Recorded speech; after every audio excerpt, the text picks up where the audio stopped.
Hey, welcome back. In this video, we will be talking about a CEO abundance funds, and we will be unboxing a luxury good that therapists can see so that they can believe in abundance and a profitable business. Let's go ahead and dive in.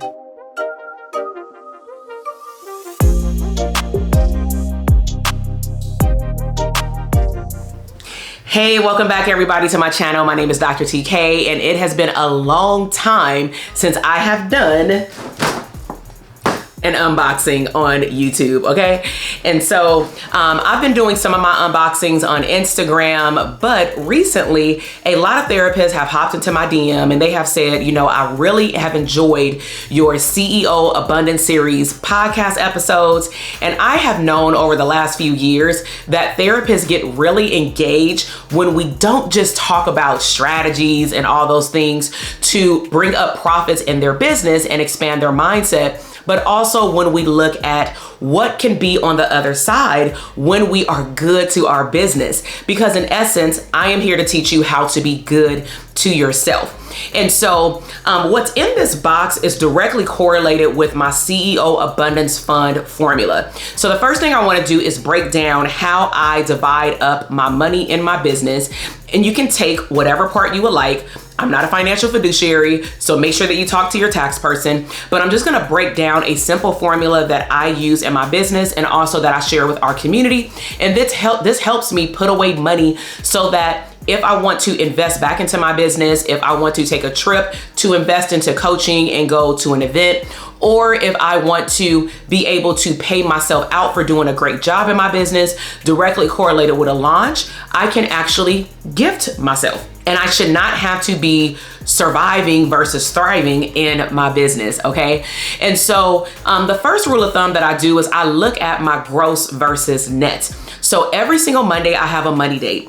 And on that Monday, I look at how much money is in all of my accounts. That includes, but not limited to, all the bank accounts, all the savings accounts, high yield savings accounts, investments. That also includes Stripe and PayPal or whatever processor you use. I look at how much gross money came through. And then of course I look at net because Stripe and PayPal take out at minimum 2.7% of every single transaction that happens. And a lot of our students are on what we call creative financial plans, also known as payment plans.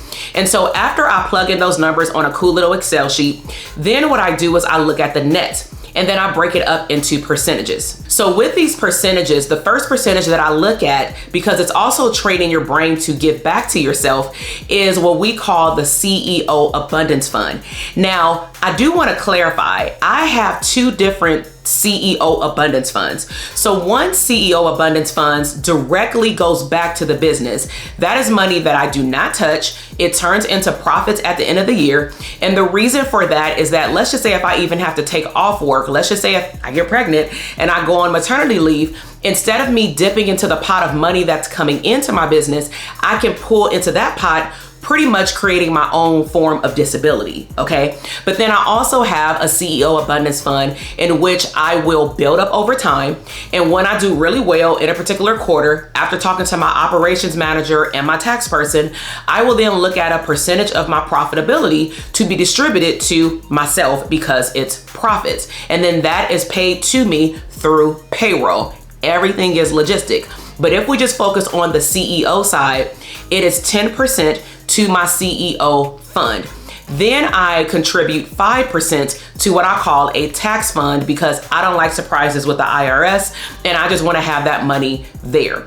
Then I have other smaller percentages that come out for events, for gifts for my clients, because we have events and then we also run launches and sometimes we do contests. But bottom line is I have pre-allocated percentages that go toward certain things in my business. So another percentage that we have is marketing.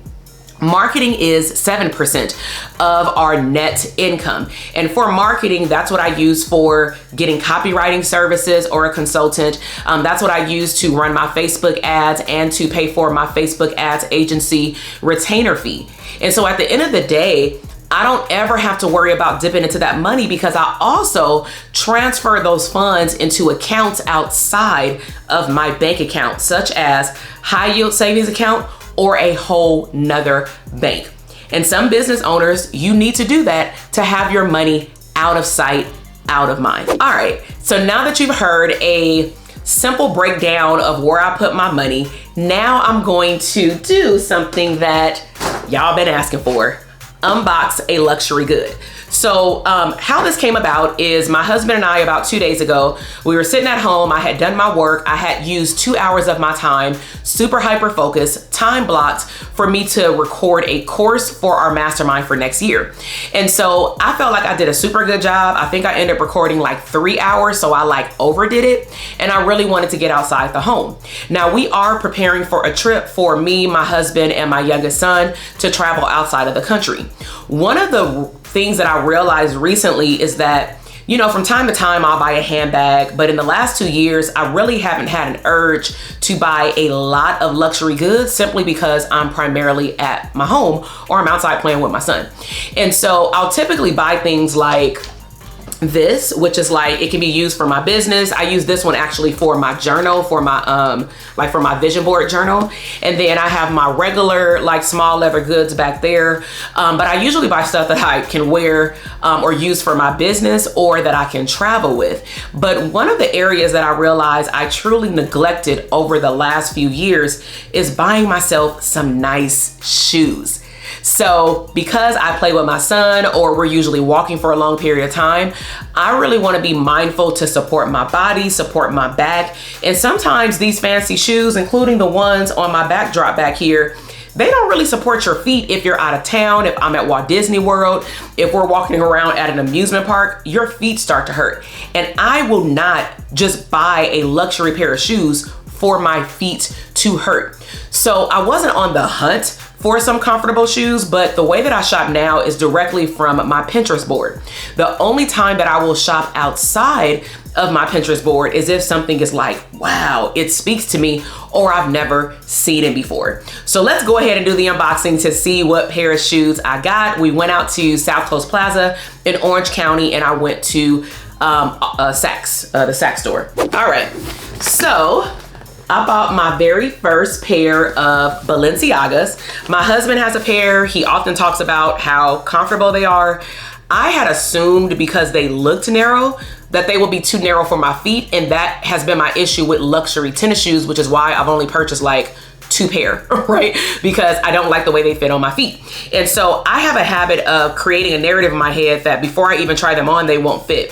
So my husband was downstairs and he was looking at clothes and I said, I'm gonna go to the women's department, to the shoe salon. Walking around, didn't really see anything that caught my eye outside of stuff I already had, like sandals and stuff. And then I saw these and I was like, not only do they look comfortable, I'm going to try them on and I like the color. So let's go ahead and open them up.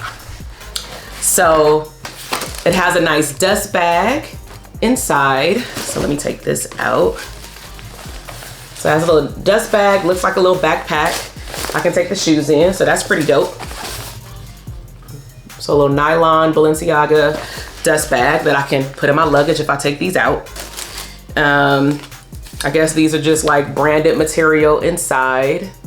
They're like gray. And it's telling you about the shoe. And then of course it's wrapped up into the gray plastic. So let's go ahead and open them up. You ready? Showed them on Instagram. So some of y'all already got a sneak peek and I was like, are these cute? Well, I was trying them on. So here they are. They're a nude color. They are very soft. Now, one thing I do like about them is that they bend. This was the first thing I did is I was like, do they bend? And so I asked a lady to try them on. And then what I did notice was that I tried them on with like those little nylon socks. And I tried on my actual size and with my toenails still cut down. But I was like, when I put on real thick socks, because it'll get cold, I know these will be too small and then I'll be pissed again. And so I chose to go one size up because they don't do half sizes and it felt so much better. So it's tan all around, which I'm very happy about because I did not like the white bottoms because I was more concerned that they would get messed up or scraped. And I still have to be careful with this color because it is a very light tan. You see the bottom here has the traction on the bottom and you can see how it is very flexible. Even though it looks narrow, it's very soft, which is nice. And they come up a little bit above my ankle, so pretty nice. So got me some Balenciagas for the first time, and I am super excited to wear these when we actually travel. But what I'm gonna do is I'm going to wear them around the house. I'm gonna wear them probably just to go somewhere really quickly and just walk around with them, but somewhere local, so that I can make sure that they're comfortable. But I trust my husband, he said that they are, so we're just gonna roll with that. All right, so I hope that you've enjoyed this CEO Abundance Fund pop-up video unhauling. But what I really want you to take away from it is start somewhere. So if you don't have 10% to put away in your savings account, start with 1%. Start with $25 a week. Start with $100 a month. But get in the habit of paying yourself. Get in the habit of transferring money. And if you need to, get money to put away that can be out of sight, out of mind. So if you want to stay connected, make sure to click the links in the show notes. I have my link where we have all of our therapist events and like anything that we do outside of being online. But if you also want to learn, of course, about how to be a profitable mental health business owner, definitely stay tuned and check out those links. We have a freebie library at drtk.com/links. Whether you are a pre-licensed or licensed mental health professional, I am all about helping you create an abundant lifestyle and a profitable mental health career and or business. So stay tuned, share this video with another therapist that needs to stay motivated. Make sure that you subscribe, and I will see you in the next video. Bye.